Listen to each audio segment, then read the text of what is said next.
Hey guys, welcome back to another episode of Teawithus podcast with me, T. And today's guest is Macky from Ramble Shamble podcast. Woo! Hello! Woo! Tell us a bit about yourself. Well, if you guys don't know about Ramble Shamble, which I'm not surprised you don't know, because we're still a relatively small podcast, but we basically a very similar to podcast to T, and yeah, I'm an engineer. Doesn't mean that I'm going to be a very logical or technical person, but tend to be more analytical compared to my other co-hosts in Ramble Shamble. But yeah, I'm excited to be in this podcast. I've heard a few, and I feel like what you chat about, different topics, different ideas, is very similar to what Ramble Shamble covers as well. Definitely. I'm really excited to have you on here. I've had a few guests, but no one else that actually has a podcast, so this is quite nice. So today we were going to discuss why we left our home countries, right? Because you don't live in your home country, and I don't live in my home country. So, Macky, do tell. Why did you leave? Where are you from? Where are you now? Give us all the deets. Well, as you can tell my fabulous accent, I'm obviously from Australia or New Zealand. Actually, no, I'm actually from South Africa. You'll be surprised. Australia was my first thought. I do not blame you, because literally every other country hears my accent, they say Australia, and I'm like, no, New Zealand, no. And the last choice that they ever come to their mind is South Africa. But yes, I hail from the mother country of South Africa. Don't actually call it mother country. We call it the Rainbow Nation, because if you look at our flag, it's full of all different colors, and we call it the Rainbow Nation because it's so full of culture, languages, and all diversity of race. We generally don't discriminate between all those different factors. Although obviously time goes on and certain people are more comfortable with certain race cultures, it's everyone's different. There's not going to be a perfect world, unfortunately. But yes, and now I'm living in the UK, the fancy country where it's first world compared to the other country I used to live for, which was more third world. But yeah, it's been quite a journey. Maybe before I start my story, T, maybe you want to tell us where you hail from, so we just give the listeners a point of reference of what you're going to chat. Okay, so my mother country is the UK. I don't call it the mother country either. I'm just following suit. And I ended up in Spain, of all places. I have lived in some other places. I moved to Spain, then I've moved to some other places, but I ended up back here in Spain. Oh, I'm excited for this journey, because I feel like the only reason why you left the country is because you heard that myself, Macky, was coming to the country, and you just kind of had to get out of it. It's exactly true. It's exactly true. I found out and I just had to leave. Oh. Seriously though, since you're living in my home country, what are your thoughts on it? I'm actually really enjoying it. It's still very surreal. So for all listeners at home, this is the first time I've went overseas, and funny enough, South Africa is very focused on the UK. So we have a very weird relationship with the UK. We follow a lot of because United Kingdom colonized South Africa and eventually left, but most of the cultures and a lot of the beliefs are still present in South Africa. So it's quite a strange relationship between UK and South Africa, because I know fellow UK people that have come from United Kingdom to South Africa for vacation, and they love it because everything's the same. We all drive on the left-hand side of this road, where Europeans drive on the right-hand side of the road. So there's a lot of similarities between the two, and it's like we have a co-relationship in some ways. But I'm really enjoying the UK. It's full of activities, full of culture, and Look, I've only been in the country for less than 2 months, as per the podcast episode. I don't know, how long have you been in Spain for? Jeez. Nearly 10 years. Wow. And I assume you're loving it, because if you've been there for 10 years, you must be really loving it. it's the case of the grass is always greener, right? There's always somewhere else that you could be and want to be. But ultimately, I mean, this is home now. So no, there's a lot I hate about Spain, but not as much as what I hate about the UK. So I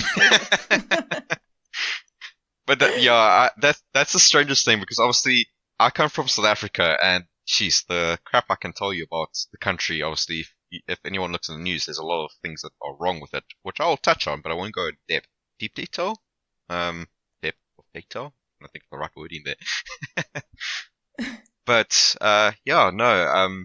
It's like you said, the grass is always greener, and there's always once you live in the country, you start to smell the poop that's lying beneath that grass, because there's always poop in a different country. Of course there is. And and that's life. You get that everywhere. Like you say, when you start living somewhere and you become part of the like quote unquote system and like the ways of that country, there's always a downfall, and you get it everywhere. You cannot avoid it. Like, so very true.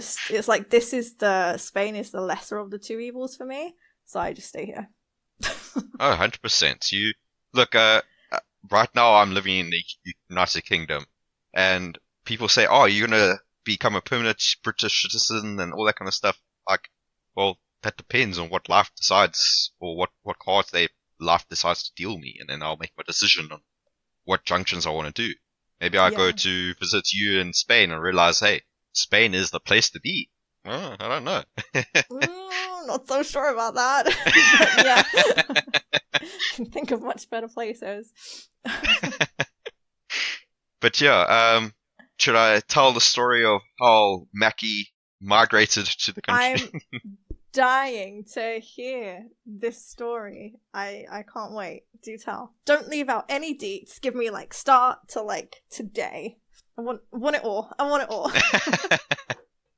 Okay, so look, it's not going to all be flowers and roses, action and adventure of like explosions everywhere. Like, oh yes, I accomplished the ultimate goal. It's a weird, long, weird story. So, I'll start from after getting my degree. I am a mechanical engineer. I just passed my very hard 4 years of studying, and I was like ready to tackle the world of like life outside of varsity. And right off the bat, it was like, where do I go? And looking through different companies around the country, I found that South Africa was very focused in the mining industry and industrial industry. And it wasn't quite to my liking. I like the more techno side. I like being a futuristic man and that kind of stuff. And I was immediately drawn to the UK because I have a lot of family living in the UK, and it was just like, geez, it would be a cool place to live and work. So many benefits, a lot of new experiences. But then life played a weird card to me. I had a job, and when the contract was coming to an end, I branched outside of my engineering degree to a more business focused position.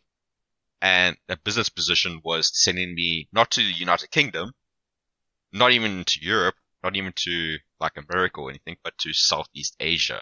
Wow. So I was prepped and ready to head all over to Southeast Asia, to Philippines specifically. I was prepped, I was learning the language, and I was everything. And then coronavirus hit. Yeah. And things changed. So many things changed, eh? Like, I mean, I'm not sure how I'm sure the coronavirus hit you as well. Yeah. Like, did that have any effect on you? Yeah, absolutely. Any ways of your traveling? Yeah. Yeah. I got stuck in Morocco for like 6 days. Oh, wow. Like, it affected me, yeah. Hey. Definitely. And that's the strange thing, eh? You have like all these plans. Prior to that, I had like plans to travel through Europe. I have contacts in Germany, quite good close friends, and we had this whole like European tour planned. I had money saved up to explore there, but then when coronavirus hit, I was like I was keeping very close to the news. I was like at work, I was just like saying, big announcement for whole country on Friday about pandemic, and I was like, they're gonna lock down the whole country. They're gonna like lock down everything, and I can A, be stuck in the middle of nowhere, or B, drive back home where I at least have family to kind of stay with and keep company with. So I took leave on Thursday, got back home, and then it was like, okay, cool. If it was just like saying, guys, just wear masks, then cool, I will get back to work the next day. But no, on that day, it's like, oh, by the way, all roads are closed wherever you are. Just sit down and sit. And I'm like, thank the Pope. I managed to get home in time. Oh my god. Oh, yeah. So yeah, after Corona kind of settled, and the Philippines didn't seem like a good option because there was just so much disruptions. They were very strict on like who foreigners coming inside the country. 'Cause obviously, we could be potential carriers and all that random nonsense. And I decided that hey, things are calming down. People are more relaxed about COVID. People aren't really wearing masks as regularly as they used to back when it was quite crazy. The birds are actually singing again. I decided to branch out. I decided to say, okay, I've worked what I can do in the business in the company I was working for, and decided to say, let's set eyes to overseas. Whoever bites me first, I will go towards there. So I send applications to New Zealand, to Australia, and United Kingdom, and my one very close friend from varsity was telling me how um there's a company he spoke to, and they're very hungry for talent. And she's I sent my application as soon as possible, saying, "Look, a South African. I have connections to the UK that I can kind of work from. Or would you be interested in a foreigner coming to work?" And they bit, which was really cool. And there was a lot of like a few meetings and stuff. But during that time, I was hosting one of my German friends, so I was kind of like balancing uh being a tour guide for my friend at the same time trying to do these interviews, making sure like I make myself energized and present myself in a formal way when like literally an hour before I was like rock climbing up a mountain. So like I'll come back like red and like tired and flustered and like, okay, just push this final hour, then you can take a breather and then do whatever you need to do. Yeah. So good news is I got the job offer, and per the contract says the job would only activate if I got myself into the country. So I said, okay, cool. I've restarted the application. Let's see how it's going. So pre-COVID and pre-Putin's rampage through Ukraine, Yeah. unfortunately, that's the lightest way I can put it. Right, yeah. Ugh, it's such a mess. We can definitely talk about that Tell some me other about time. I yeah, then what the application normally takes like 3 weeks to do, it took 3 months to do, Oh my god.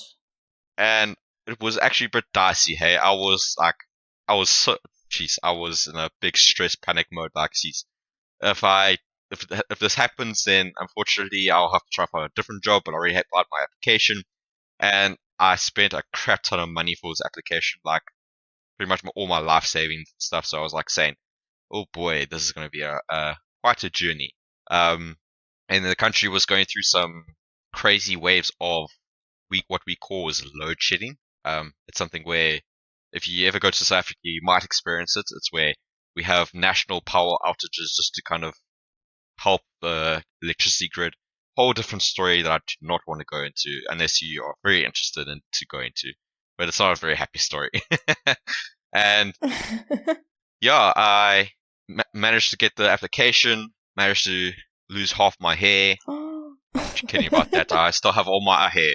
I was just like very stressed. I was like, luckily, where I was living in South Africa, there's brilliant wine, brilliant scenery, and brilliant adventures to do. And so I was keeping myself not necessarily distracted, but keeping myself busy enough to kind of not stress about the uncontrollable. Yeah. And jeez, I cherish the time I had with my family and friends back in the country. And jeez, the first time I was on the plane and saying bye to my friends and family, I was like a sobbing mess, crying my eyes out. Like saying, I'm leaving them behind, but at the same time, like I definitely know I'll go back. Yeah. But it's like I was like crying, and I was like finally through that gate with my passport and everything, saying, "Did I bring everything? Did I not forget this one stupid document?" Because the travel agent that I went with told me she always over prepared me. She gave me like saying, "Make sure you got your TB document copy. Make sure you have this document. Make sure you have your eye test or whatever. What documents you have to have." And I kept these documents like so close to my chest that like I was treating them like gold. Any person that would like approach me, I would like say, "You want my documents? It's mine, mine." So yeah, it was quite a stressful time until the flight was annoying. Hey, I'm sure you all have plenty of stories about that, but like the flight from my country to the new country was so dreary, so boring, and man, I don't know how people sleep on those flights. And then eventually I land. Who did you fly with? This is not going to be any. Look, I'm not. If the company does hear us, I apologize, but it was Qatar. Look, it was okay. Oh, it was. Qatar's great. I love flying with them. They've got to be like one of my faves. Don't diss them. Look, the movies were good. But like look, I had a interchange, so I had to like change the flight between South Africa to Dublin, not Dublin. What's it? Jeez, it's on the tip of my tongue. What's the common interchanging flight centers? It's Dubai. That's Dubai. Thanks for the help, T. Jeez, where did you catch me there? It's like me 4. I mean, there's so many places that begin with D. I couldn't help you out on that one. So yeah, interchange between Dubai but the first one was like very nice. Had a bit of space. My butt was just so sore. Like I was just sitting for the whole time, and I would like be at one stage like after like 8 hours, I'll be trying to switch between each butt cheek. So I would sacrifice one butt cheek for the other to recover, only to switch over to that butt cheek to the other one to recover. So I was like fidgeting between butt cheeks. And then we all get that like butt cheek problem. I have that daily. It's like the daily butt cheek struggle. I feel you on that one. So I tried to sleep there, and look, I got like an hour sleep on a 12-hour flight, and I was like, okay, look, I'm handling myself. And then the next flight, because we were late, I had to like sprint through Dubai, so I didn't even get to see Dubai or recover a bit. Sprint through, and then immediately go to the next flight, and my butt was immediately more tired. And I was sitting next to someone who was not so keen, or person in front of me wanted to really lean back. So I was like, oh, great. I can't even eat food, and I had to lean all the way back. But then eventually I landed. And I eventually got to the gates with my 25 different documents telling me my race, color, date of birth, why am I in the country, what employment do I have, etc., etc. And the only document they needed was my visa, not my visa, my passport. Severely over-prepared, but do you know what? I bet if you didn't have all that stuff, they would have wanted all that stuff. Oh, you think so? You think I would approach them with this giant parcel of like documents and like said, not dealing with that crap. Yeah. Like I was prepared. I'm sure us Brits are like really difficult like that. If you've got everything, we don't want to know. If you're missing something, like we want it all. It's the British way. It's just the way. Typical. Well, I'm glad I was prepared, because in the long run, I can't imagine doing that whole process without the travel agent I used, because she just, and although it was like over prepared, it was so prepared that I was just ready for anything they could throw at me. And it was in a way good, but the amount of stress I had, and as soon as I got back to like where I was staying, I crashed. For like that full 2 days, I was out. And then the first Monday, I was immediately started working. Oh my gosh. But I was tired. That's crazy though. Like, you just got there and it was like, boom, straight into work. Oh, jeez, like it was because of the 3-month wait I had to endure. So I was kind of like saying, geez, I really need to get started working. And it's not something that I'm not entirely unused to, because we South Africans, we work hard, eh? That's the one thing I noticed about, don't get me wrong, the UK people do work very hard. But we like work hard and long hours. and the Yeah. people around the UK, they seem like they work hard, but they also have a nice afterlife, like a bit of a life balance, Definitely. There's definitely a work-life balance in the UK. Yeah. which is a real positive and something I need to get used to because I'm like, guys, I'm ready to work on Saturday and Sunday. Let me know if you need my help. And they're like, whoa, whoa, whoa. Go out. Go see some sunlight. Go visit some friends. I'm like, oh, you guys are so Yeah, kind. like 5 p.m. on a Friday is like, okay, see you 9 a.m. Monday, that's it. Like, out of office. I mean, Well, not yeah. necessarily for everyone, but majority of people, Yeah. But yeah, that's my little bit more personal information out there. If it does It's listen to okay. this. We don't have many listeners. Don't worry about it. It's perfectly safe with our, 20 listeners. You're fine. Oh, we also have around like 25, 26 listeners. So yeah, our 25 okay. will be the next 50, and who knows, that's going to exponentially grow, and we'll just like give out all our details. Yeah. We can delete this if it comes to that, don't worry. No, I'm ready. I just feel like we're so easy to find now. Like, whatevs. Just, I also that's think cool. that That's cool. the information I give out is so impersonal. I doubt anyone really found out. Exactly. No one's interested in your, don't worry about it. Hey, some other South African might be saying, oh, I wonder which agent he used to get over there. What documents does he know? Potentially.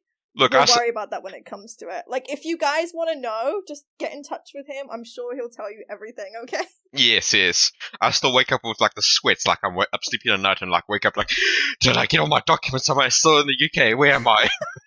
I'm like, wait, everything's fine. And then I go to sleep. Oh my god, it's like left you traumatized. PTSD is a real thing, people. Clearly, yeah. What a story. So, but you're liking it. Yeah, no, trust me. I'm a man of adventure, and one of the reasons why I'm really grateful is starting a podcast this year. I'm sure it's similar to you. It's just something to kind of like do as a creative hobby, and I think I do not regret one thing of starting that podcast and having this kind of medium to kind of talk to people like-minded and share ideas, have laughs.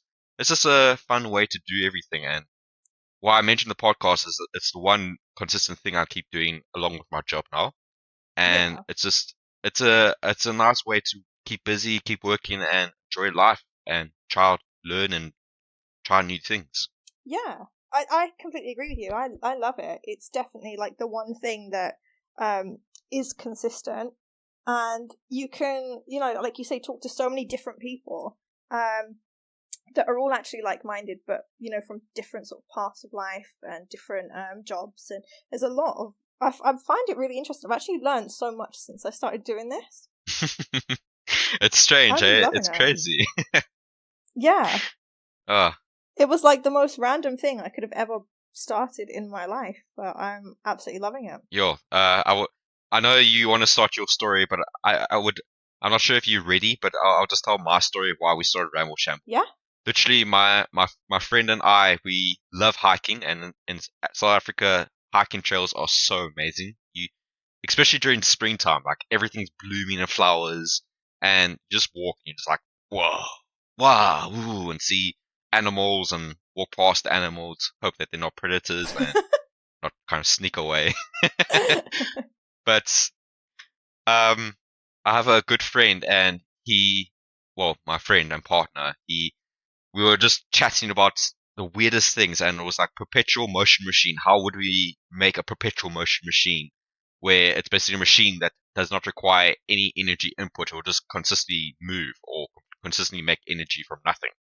And I just thought that, hey, we talk a lot of different topics, and we could find an idea to record them for future laughs and giggles, but maybe some other people have similar ideas and interests that we can just chat and grow a bit of community. And boom, that's how Ramble Shamble came to be.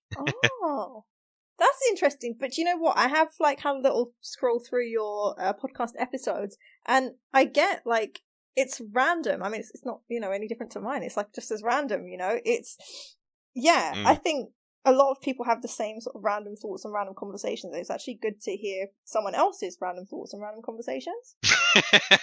Well, that's the thing. Like we try to be as diverse as possible because we're very complex people. Everyone's different and everyone's complex, and we all have different ideas and interests that really speak to us.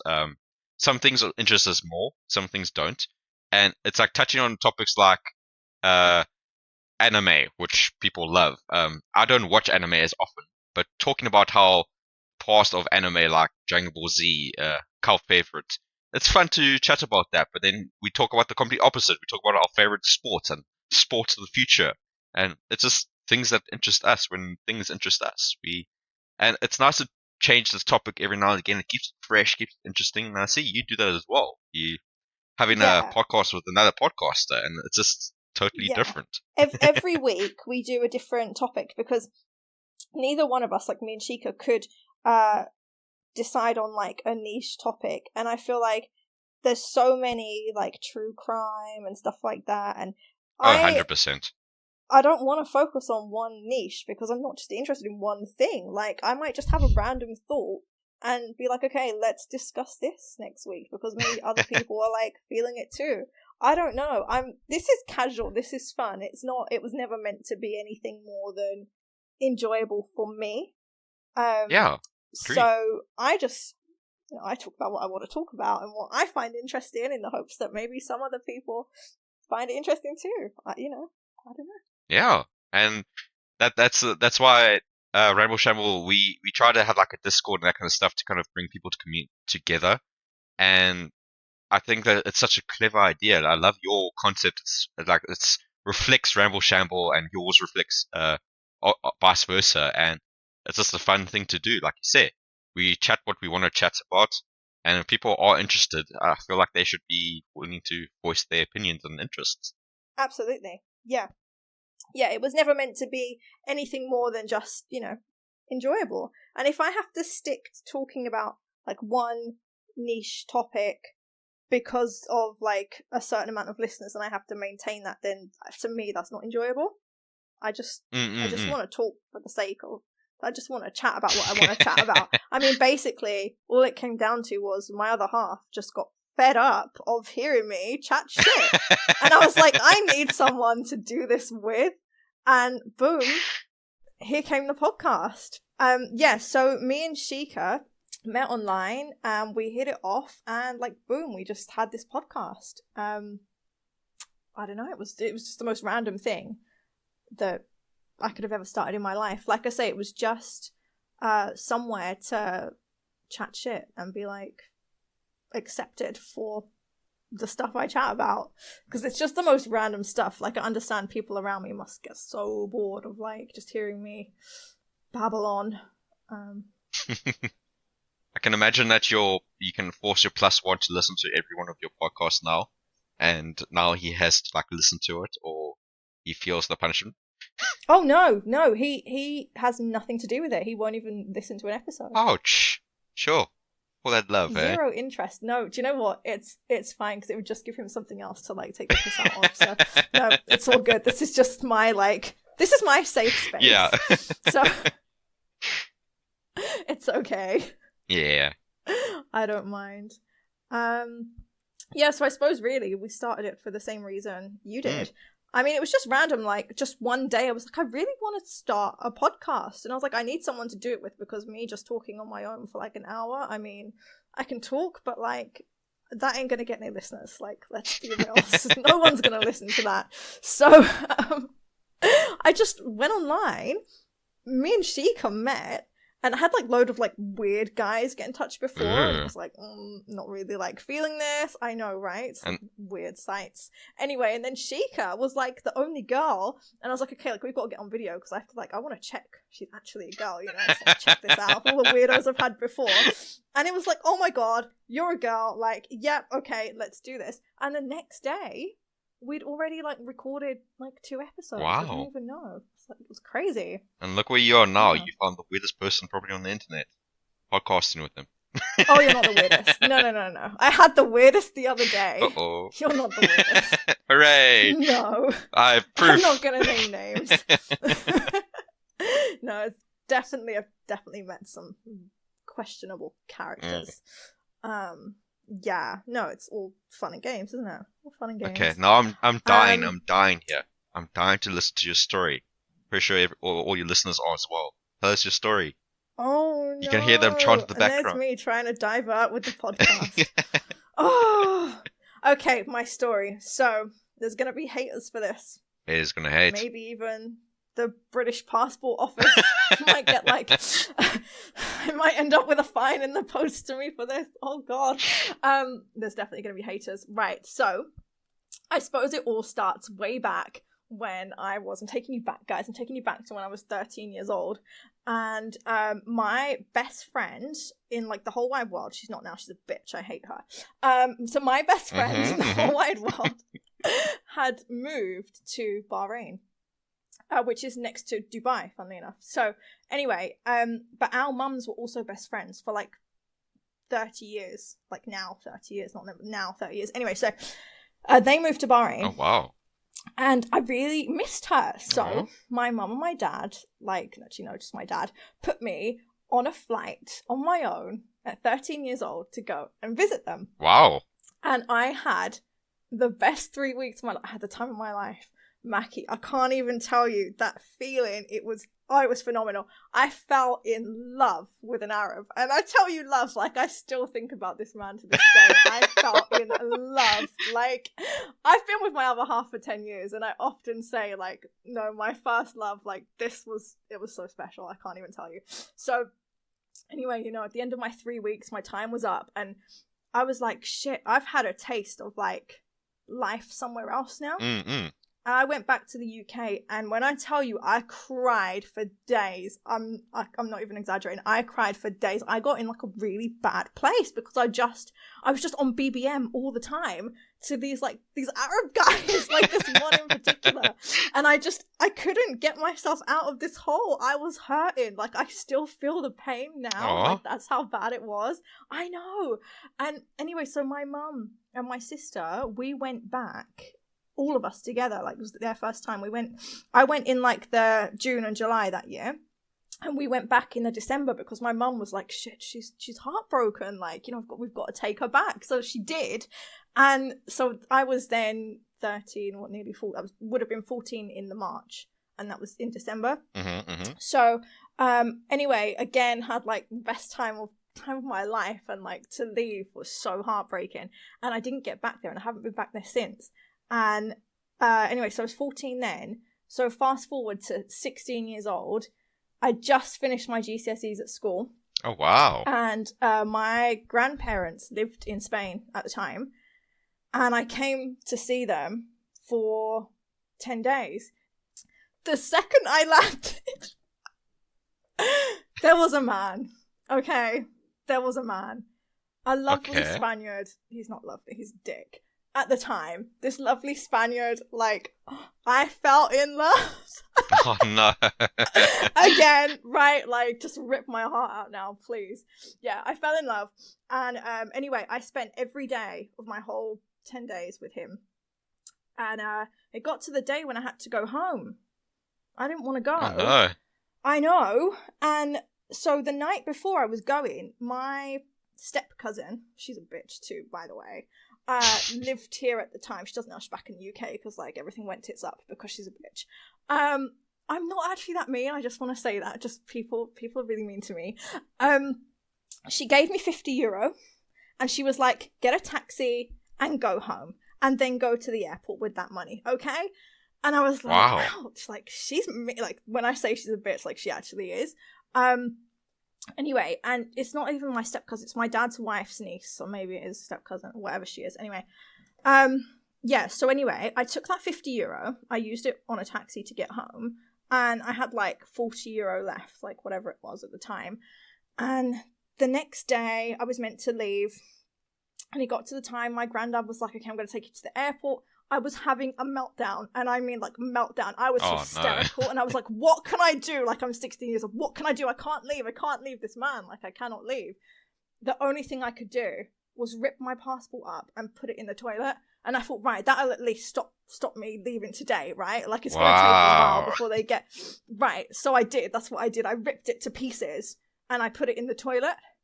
And my nan, bless her heart, she was crying her eyes out. She didn't know what to do with me. I was just being such a little shit. I was the worst person.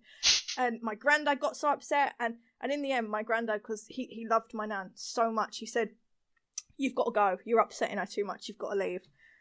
So I phoned the guy, you know, the one I'd been with for these 10 days, the one I'm staying for. And he's like, no, your 10 days are up. Like, I'm not helping you. I'm going, oh shit, like, what have I done, you know? So thank God his friend stepped in, picked me up, took me to his family's house where his mama fed and watered me and did my washing and put me up for like a week. Wow. And then my family kind of was like, okay, like, maybe she's a bit serious about this. So his friend had an uncle who had a studio apartment in a really rough block. And when I say rough, I mean I had no bed, I had no hot water. Sure. Like, it was bad. And he wanted €200 for it. So I phoned my dad and I was like, Dad, I need €200. Like, I'm staying here. I'm not leaving. And he was like, okay, all right, I'm going to send €200 to you. So he did. He sent me €200. I paid this guy and I moved into this studio. And at this point, I'd already made like some friends. And I had no money to eat, nothing, because my family was like, basically my mum wouldn't talk to me. She was so upset. Like, we're best friends now, I just want to say. It's like, we have the best relationship. But at the time, she was so upset. And I had no money for food or nothing. So thank God the friends I'd made were like taking me to dinner and bringing me takeout. And like, oh my God, it was so good of them.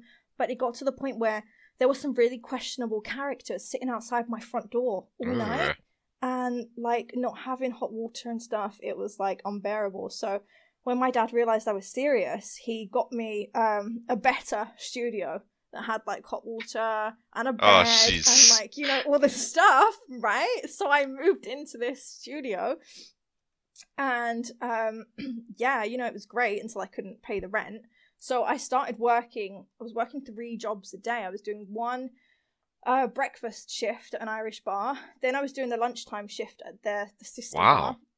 And then I was doing the nighttime shift at the sister cocktail bar. So it was like all the same bars, but 3 different bars, like all owned by the same person.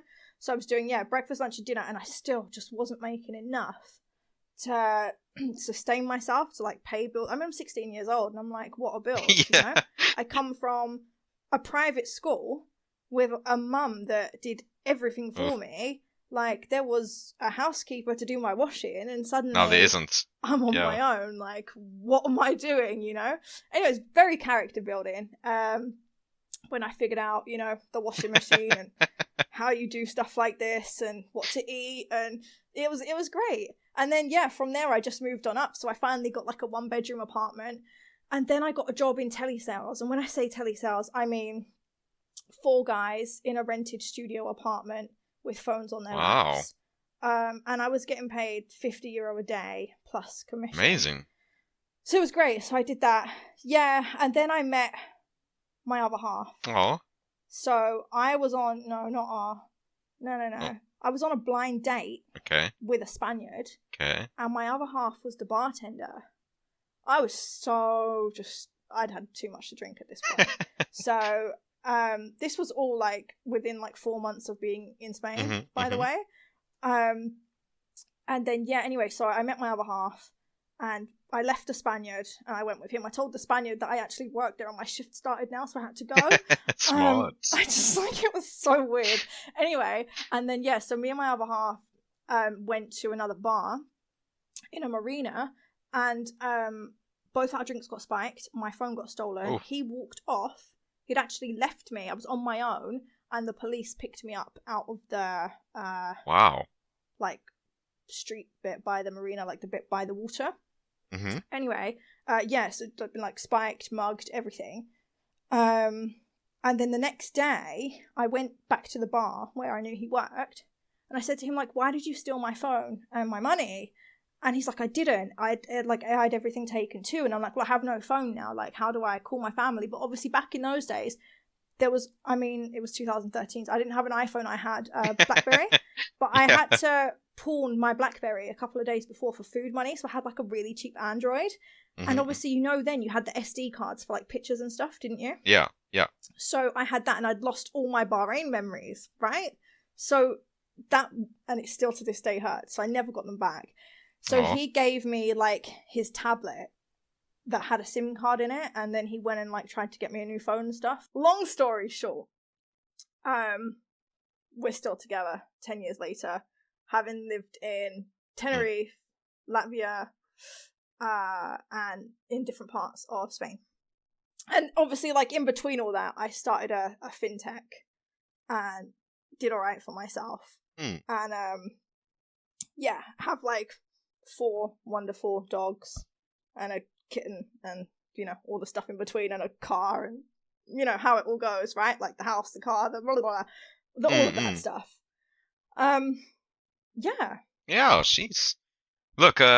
Basically, now commenting on your story, I actually see a lot of character development from that, because what you've done is, like, a lot of people say, "Yo, such a idiotic move," but I think it took an amazing amount of courage, and you stuck through it, which I'm very impressed, because it takes a lot of courage to kind of move out and really believe in what you believe in. And look at you now, jeez.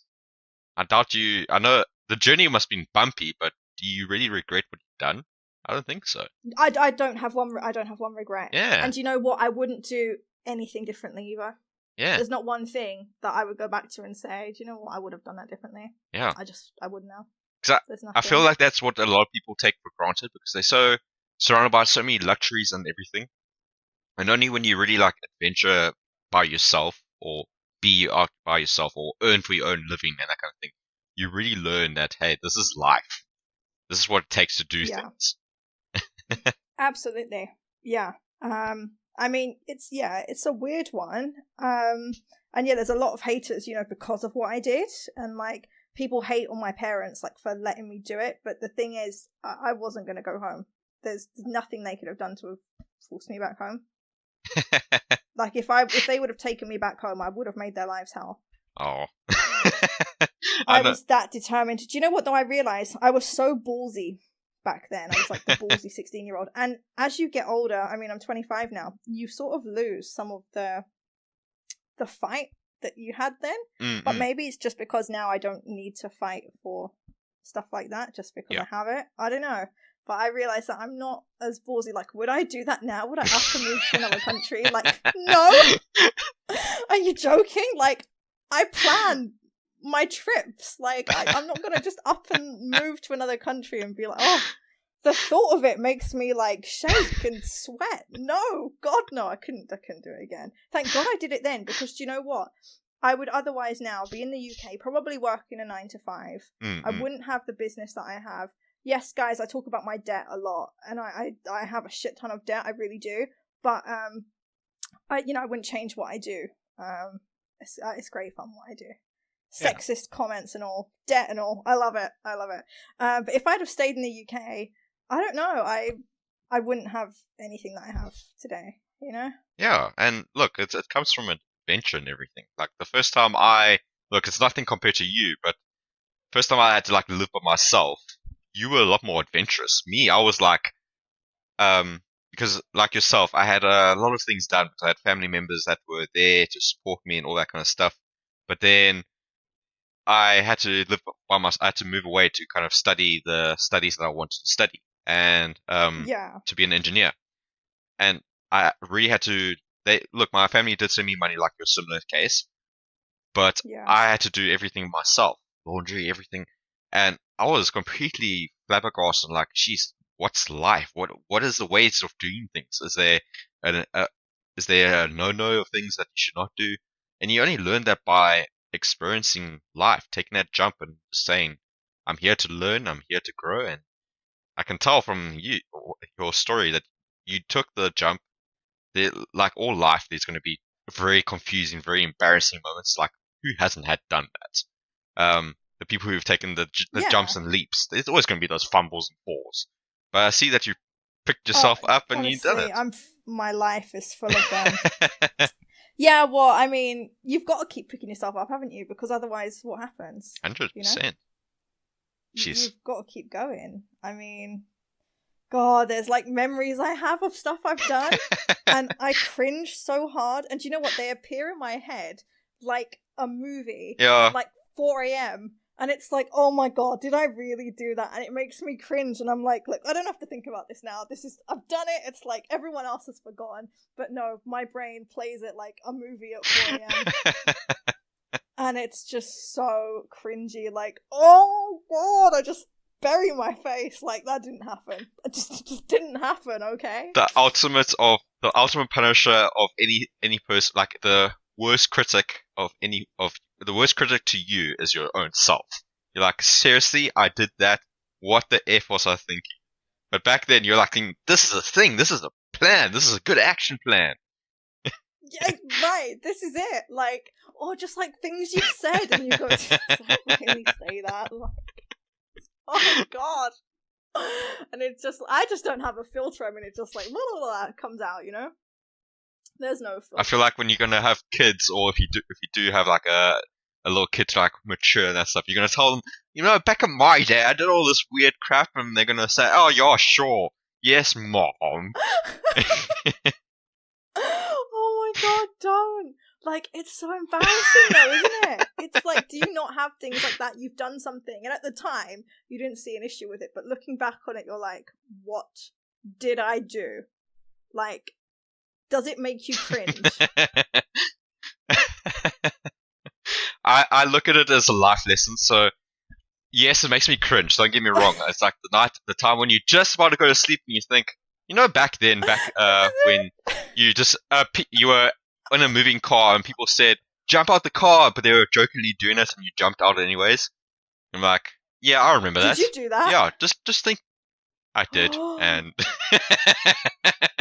what? It builds character. Oh, does it?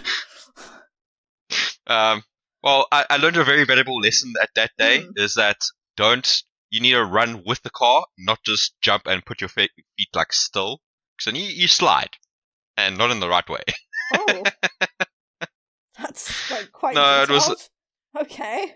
Luckily, it wasn't like, look, when I say fast, I don't think it was slowing down coming to a park, but I kind of like jumped out and put my legs out straight, when in actual fact I should have like jumped out and started sprinting along with the car.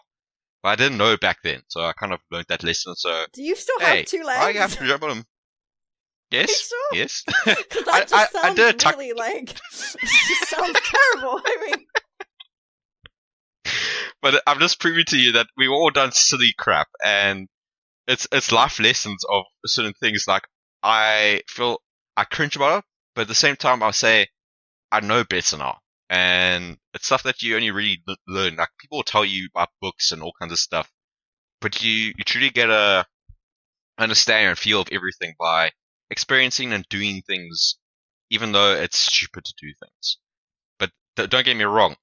People of the internet, if you listen to this podcast, don't jump out a moving vehicle. You will regret it. yeah, like, No matter what speed. don't do that. But do you know what? You really helped Unless you're trying to evade. by telling me that, because now, when my embarrassing thoughts come in, I can be like, at least I didn't jump You're out gonna of a think I'm car mine. like Macky. So it's all better now. And I'm glad I'm able to bridge the gap of stupidity to stupidity. Absolutely. There's other crazy stories, but trust me, it's something what we can talk about in another future episode, of where we can say things that make us stay up at night and saying, crap, did we really do that stupid thing? But I like cringe to the point my face is like I can't even see out of my eyes because Yeah. I'm cringing that much. Like, oh God. It's that cringe meme that you see. And it's all like, oh God, and then you just think, is someone else remembering this too? Oh God, I can't even think about it now. It's throwing me off. To be honest, I doubt anyone who was watching me and laughing at me after I recover still remembers that time where I jumped out of the vehicle. I still remember it. You've done that. I'm shook. I can't believe that. That's, wow. I thought I had balls, but clearly you do. I don't have balls. I had stupidity running in my brain at that point. It's like the brain just stopped working. It's like, hey, people were telling me I should jump out joke, and I didn't catch the joke for some stupid reason, and I thought, yeah, I can jump on a car. I jump out the car, and I'm like, this was not the smartest thing to do. I can't even believe you actually done that. I thought that's just stuff you see in the movies. No, trust me, I was not imitating. I was like, the door was open, I was like saying, this car is moving, but it's slowing down. I'm pretty sure if I jump, it'll be right. And then I didn't think beyond that. I just kind of committed. I can't even. Oh my god. My face hurts from laughing right now. You know it's good when your face hurts. But like I said, there's a lot of crazy stories that I have done with Jotun included, because we got into some silly stuff. But again, I don't regret that time. Look, I don't recommend it to anyone, but it's things that you learn, and right. Strangely enough, like if I had to jump out of a moving car, I probably will do a lot better. Like something that you only learn from experience. I don't know if it's You've got, like, the technique now. You're gonna see me like do a forward backflip roll. It's like, it's so concerning. It's unreal. Yeah, okay. Well, if you're not back for another episode, we know what happened. Don't put that idea in everyone's minds. I don't jump out of new vehicles every time. I don't go into like a car and say, I can jump out of this car. Look, we'll get you back for another episode. You can explain to everyone that, you are intact. I look forward to it. I really do. Oh my god. Okay, well, how much fun has this been? I think a lot of fun. I've not said anything to regret myself until I call you the next day and say, you need to put it down. They're following me. Put it out. Put it out. By which time, it's too late. Yeah. Well, I suppose I will love you and leave you there, guys. Macky, it's been an absolute pleasure. Thank you so much for coming on. Oh, it was such a fun thing. Like I said, we were very like-minded. It's been great to hear your story. You've got slightly more balls than I have, but yes, very like-minded. Same sort of thing. Moving to Spain, flashing a passport, jumping out of a moving car. It's very much on the same wavelength, Both very stupid things to do. No regrets, though. No regrets. No regrets. So, we will love you and leave you there. And we will be back next week with another super cool episode. We are obviously on Instagram, Teawithus Pod, YouTube, Teawithus Podcast, and every podcast platform you can think of. And we will see you next week. Macky, do you want to say bye to everyone? Bye-bye, everyone. Be sure to check out Ramble Shamble. T is also going to come join us in one of those episodes. So please give, if you support her, don't forget to support her in our episode we plan to have with her. Definitely send some love to Ramble Shamble, because these guys are funny AF, okay? Okay then. Bye, guys. Bye-bye.